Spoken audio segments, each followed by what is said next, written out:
Magandang buhay everyone! Ngayon ay September 27, 2024. Dito po tayo sa Calatrava Bus Terminal, Calatrava, Negros Occidental. Ina-assist po natin itong ating mga pasahero na sasakay mamaya ng series bus from Calatrava bound to Cubao, Quezon City.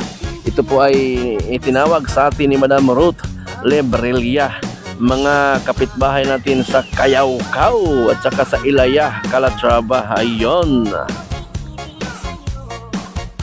2,000 years later. So ito na po yung bus na sinasakyan ng ating mga pasahero from Calatrava. At titingnan din natin kung naikarga ba yung marang na pinadala din from Sagay to Cubao. Ayon, lagot na, inubos yung marang. Kinain ng ating kaibigan, Mr. Valiente. Ayun, namimiss daw niya yung marang. Sobrang sarap daw, sobrang tamis. Lagot ka kaya Madam Helen Lumangyaw. Inubos mo yung kanyang marang. Nako.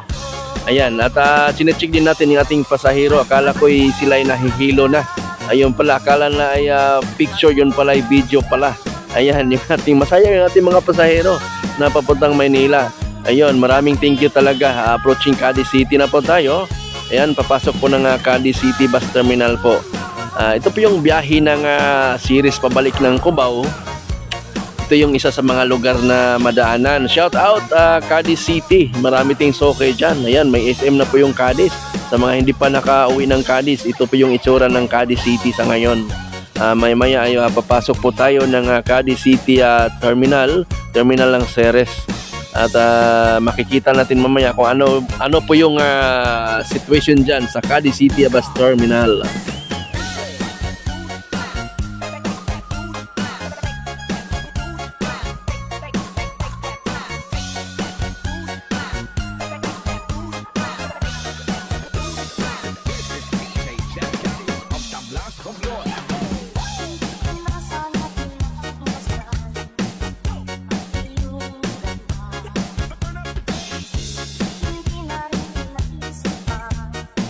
Wow!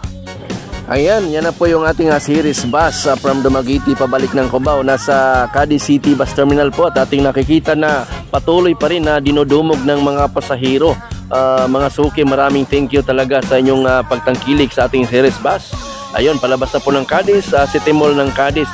Ayun, ulitin po natin, shout out mga taga-Dulis, Anii, Binsolon, Bayang, Kayawkaw, Ilaya, Calatrava. Maraming thank you po sa pagtangkilik ng ating series bus. Maraming salamat sa panunod. Yahoo!